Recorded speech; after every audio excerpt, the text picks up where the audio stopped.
औज़ुबिल्लाहिमिनश्शैतानिर्रजीम बिस्मिल्लाहिर्रहमानिर्रहीम. Dear students, Assalamu alaikum. Today's our topic is chromosomes. तो nucleus is often deeply stained, यानी जब die किया जाता है सेल को तो न्यूक्लियस ज़्यादा गहरा रंग का होता है और इसमें बेसिक डाइज यूज़ की जाती हैं. तो 3 तरह की डाइज होती हैं, बेसिक होती हैं, एसिडिक होती हैं और न्यूट्रल भी होती हैं. तो बेसिक डाइज में क्रिस्टल वायलेट है, सेफ्रानीन है, मिथिलीन ब्लू है. जब इनके साथ डाई किया जाता है तो ये क्रोमेटिन मटेरियल जो है ये इसकी वजह से ये नुमाया हो जाता है. ड्यूरिंग सेल डिवीज़न, जब सेल डिवाइड होता है तो क्रोमेटिन मटेरियल जो है ये कन्वर्ट हो जाता है darkly stained thread like structure, धागों की तरह के स्ट्रक्चर में. सेल डिवीज़न के दौरान क्योंकि न्यूक्लियर मेम्ब्रेन ख़त्म हो जाती है तो अंदर जो क्रोमोसोम्स हैं वो डार्कली स्टेन्ड यानी गहरे रंग के थ्रेड धागों की तरह का स्ट्रक्चर बन जाता है जिनको क्रोमोसोम कहते हैं. अंडर अब अगर कंपाउंड माइक्रोस्कोप के नीचे इसको देखते हैं तो chromosome appear to be made of arms of centromere, यानी इस तरह से 2 आर्म्स और दरमियान में सेंट्रोमियर्स जो है ये इस पर मुश्तमिल होते हैं. तो centromere is a place on the chromosome where spindle fibres are attach during cell division. तो सेल डिवीज़न के दौरान में यहाँ पे स्पिंडल फाइबर्स आके अटैच होते हैं, ये वो जगह है सेंट्रोमियर. तो फिर each chromosome consist of 2 identical chromatids. 2 identical chromatid पर मुश्तमिल है. मतलब अगर ये एक पूरा क्रोमोसोम है, दरमियान में इसके सेंट्रोमियर है और फिर ये दूसरा इसका क्रोमेटिड, यानी पूरे को क्रोमोसोम्स नाम देंगे, लेकिन इसके अंदर एक ये क्रोमेटिड हो गया और दूसरा ये क्रोमेटिड, यानी 2 क्रोमेटिड्स जो बिल्कुल आइडेंटिकल हैं, एग्जैक्टली सिमिलर हैं, उन पर मुश्तमिल है.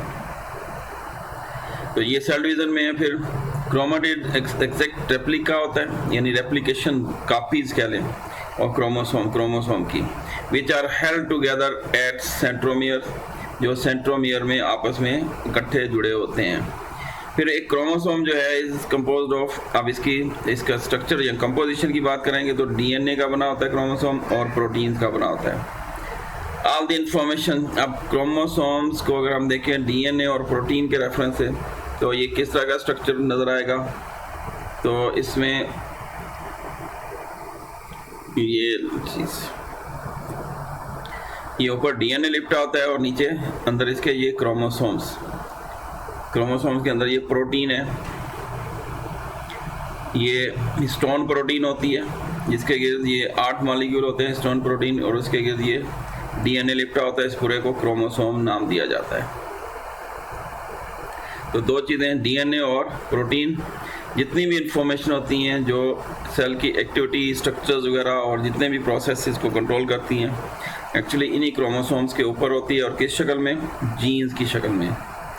क्योंकि जीन्स जो है एक्चुअली ये पार्ट्स है डीएनए के, यानी अगर कह जी पूरा क्रोमोसोम है तो इसका कुछ हिस्सा जो है सपोज यहाँ से लेकर यहाँ तक, या ये जीन बताया हुआ है, यहाँ से लेकर यहाँ तक अगर एक फैक्टर को, एक करैक्टर को या एक प्रोसेस को ये कंट्रोल कर रहा है, ये एरिया या ये डिस्टेंस या ये लेंथ, तो इसको जीन कहेंगे. तो इस तरह से मुख्तलिफ लेंथ्स मुख्तलिफ प्रोसेसेस और स्ट्रक्चर्स को कंट्रोल करती हैं. तो ये जीन्स की शक्ल में ये इंफॉर्मेशन क्रोमोसोम के ऊपर स्टोर होती हैं. फिर which are transferred from one generation to other, और यही मटेरियल है जो एक जनरेशन से दूसरी जनरेशन में ट्रांसफ़र होता है, इसलिए इसको हेरिडिटरी मटेरियल या हेरिटेरी मटेरियल कहते हैं. The number of chromosome in all individuals of the same species remain constant.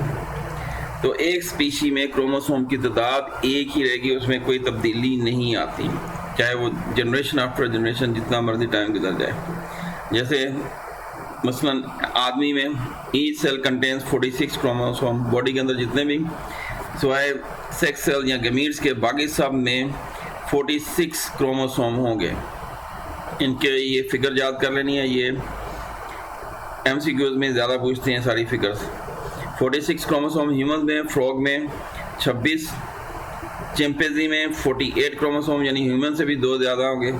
There are 8 chromosome in the fruit fly में 8, और फ्रूट फ्लाई का नाम होता है ड्रोसोफिला मेलानोगास्टर। फिर 16 क्रोमोसोम जो है अनियन यानी प्याज में, 48 पोटैटो यानी आलू के अंदर, और 14 इन गार्डन पी, और 14 जो है ये मटर में होते हैं। The number of chromosome in normal body cell, जिनको सोमा सेल या सोमेटिक सेल्स कहते हैं, उनमें सारे क्रोमोसोम डिप्लॉयड होंगे, यानी 2 सेट्स ऑफ क्रोमोसोम होंगे, 2n होंगे।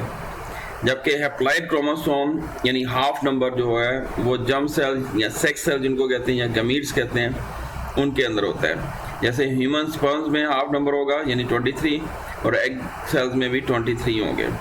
वाइल दोज ड्रोसोफिला में अगर देखें तो जितने ऊपर बताएं तो ये डिप्लॉयड नंबर है, इनके हाफ नंबर हो जाएंगे सेक्स सेल में या जर्म सेल में। तो ड्रोसोफिला में टोटल जो कितने थे, ये फ्रूट फ्लाई में 8 थे, तो इसके जर्म सेल्स में जो हैं वो 4 होंगे, 4 क्रोमोसोम। तो ये हो गया क्रोमोसोम के रिलेटेड। तो नेक्स्ट टॉपिक तक के लिए अल्लाह हाफिज़ जी।